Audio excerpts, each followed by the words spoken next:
builders made a very nice gesture towards the city and the west side and towards affordable housing by, in exchange for getting an upzoning or rezoning on his properties, he donated a lot big enough to build a contemporary west side compatible home, and that will be in the land trust. So I'm encouraged by that type of developer.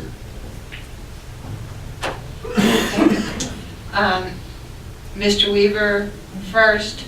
Oh, I'm sorry. I think I'm sorry. Ms. Chandler did a good one. Thank you. Mark's off. So this is one of these issues or concerns that speaks directly to my platform.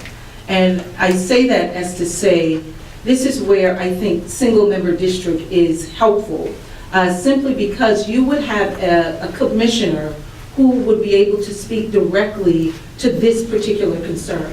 I always say, meet the people where they are. So if in the subject around low-income housing, or affordable housing, pardon me, affordable homes, for some people that is not that's not a conversation they would like to address. That's not a conversation or a subject matter that, or an initiative that they would like to direct.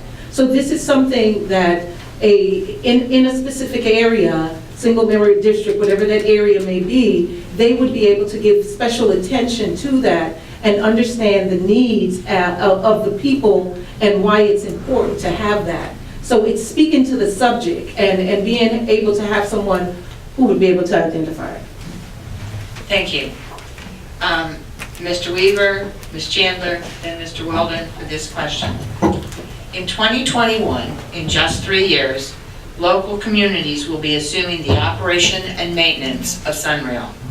Will Winter Park be ready, and what improvements do you support for the entire Sunrail system? Well, I've always been a proponent of Sunrail. I backed John Mica for that reason for 5 of his elections. Understanding that right now it doesn't really go anywhere, but we just put in the second leg of it all the way down to Point Siena.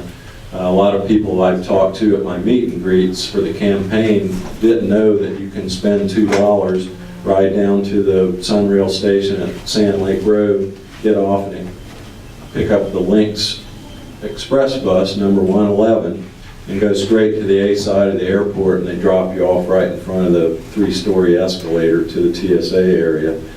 So we have to integrate what's called the last mile connectivity to Sunrail in the interim.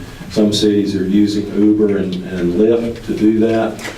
We have Lynx. Lynx has some financial issues right now, but I'm a proponent of Sunrail for our downtown businesses because we're the #1 destination, and it's really been a boon for our central business district. Ma'am, moderator, if you could repeat the question, please. Sure. In 2021, just 3 years, local communities will be assuming the operation and maintenance of Sunrail. Will Winter Park be ready, and what improvements do you support for the entire Sunrail system? Okay. Will Winter Park be ready? That's the first question. We are going to hope so, because we are going to have,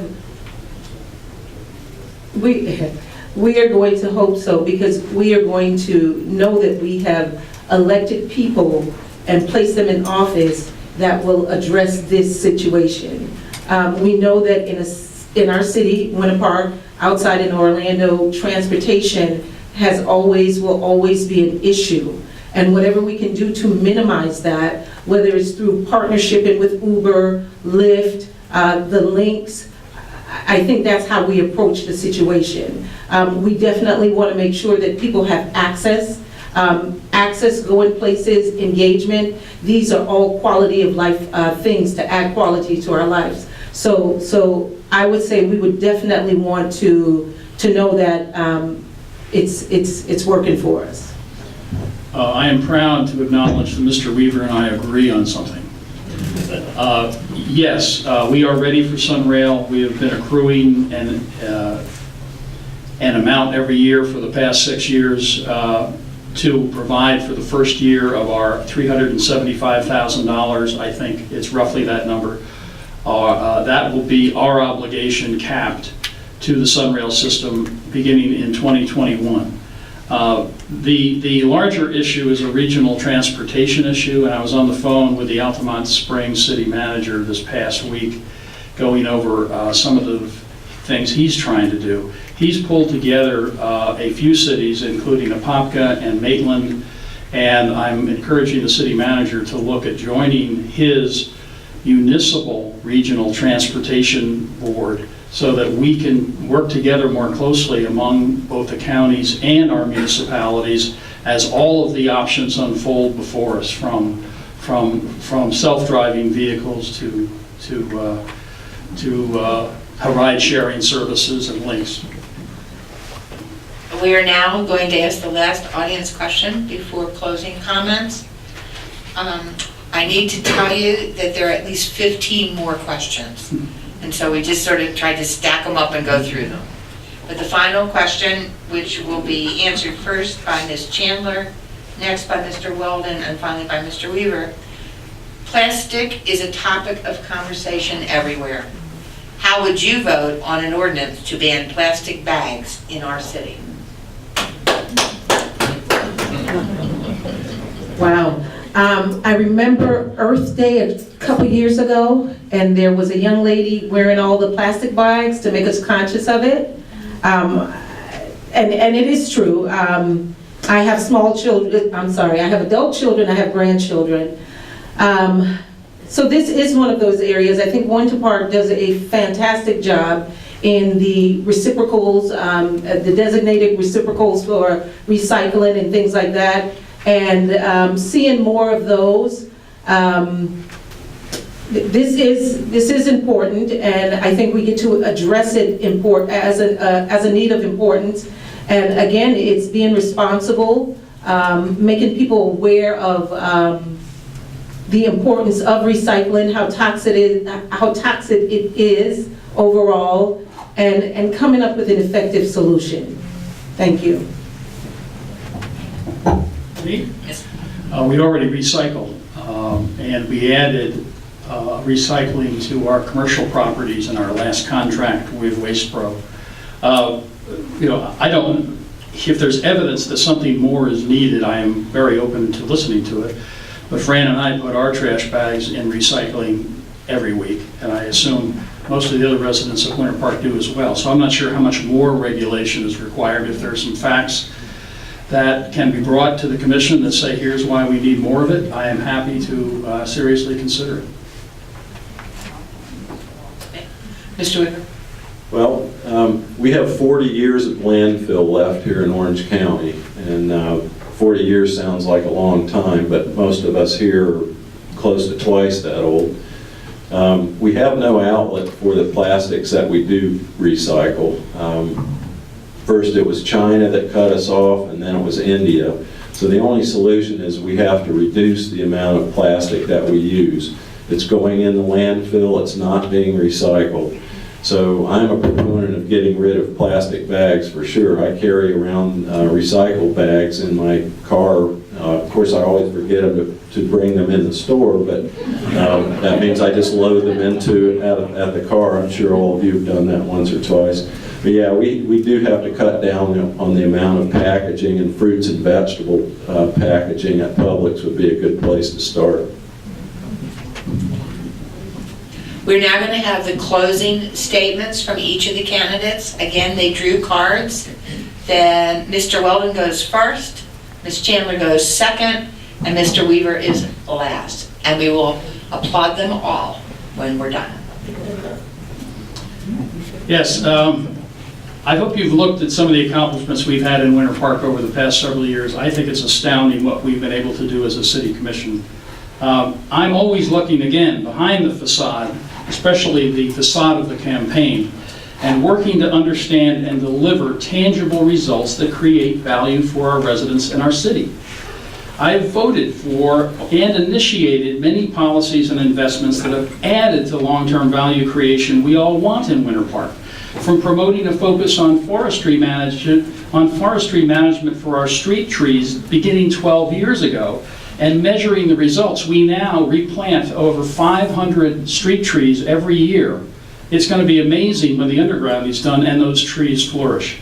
I've been pushing to move the electric undergrounding forward at a faster pace, and our new contract will allow us to do that next year. Matches for Masterpiece.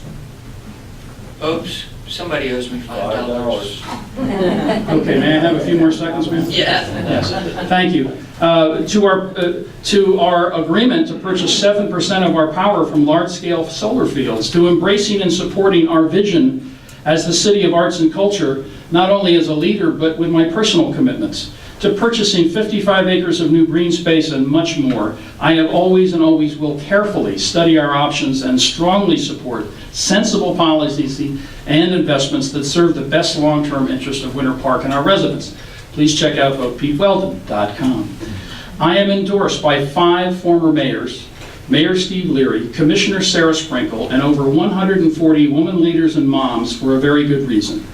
I have proven you can trust me to protect Winter Park and to make smart, responsible decisions on your behalf. I ask the voters to look behind the campaign facade, to look at the substance of what each candidate has proven they offer you and the city, and I ask for your vote. Thanks very much. Families come first is the core value of this campaign. If we work hard, if we work together, we can help the city find itself again and help our politicians remember that this is a city filled with homes, filled with families that have first call on the loyalty of its elected leaders. We need commissioners and city board members who will stand up for our neighborhoods. Here's my pledge during this campaign. I want you to know that this campaign is not just about pointing out what's broken.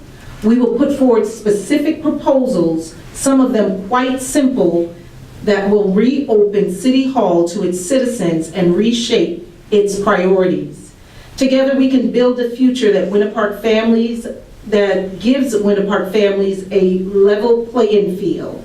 Our families are not just one of many stakeholders. We are the foundation of Winter Park. We are Winter Park, where families come first. Deep down, we know that better representation, neighborhood by neighborhood, means better government. When you're getting ready to mark your ballot on March the 12th, I hope you will consider how a fundamental change in the way this city does business can improve the daily quality of our lives.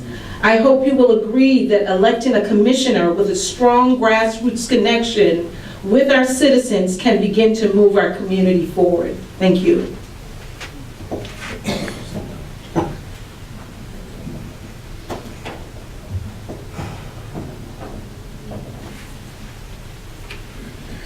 I understand that many of you have received a mailer recently intended to bring partisan national political bickering into our nonpartisan Winter Park City elections.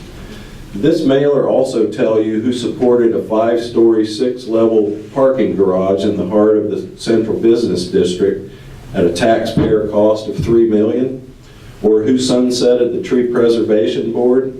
Did it ask who sold the bowling alley property instead of adding it to Martin Luther King Park in a once-in-a-lifetime opportunity? Did the mailer ask who needlessly gave $1.2 million to the Ravadage developer for infrastructure improvements when other developers did not receive the same? Did it mention who is advocating for mixed use along Orange Avenue using C2 zoning, which allows for a 200% FAR and minimum setbacks? Did it tell you it was the same person who voted for the library conditional use approval without knowing the true cost? That's right, the incumbent did that. But this mailer is intended to blind you to the facts. Smear campaigns and name calling do nothing to illuminate the issues or provide workable solutions. Aren't we better than that? I have city policy positions which differ from those of my opponents. But I do not choose to personally demean my opponents or their supporters, nor will I sanction or be silent in the face of any attempt to do so. My focus as a commissioner will be to solicit input from residents, stakeholders and businesses, and city staff in order to deliver governance which respects all, which leads to an improved quality of life in our city. I respectfully ask for your vote on or before March 12th. Thank you very much. Thank you. Will you join me, please, in a round of applause?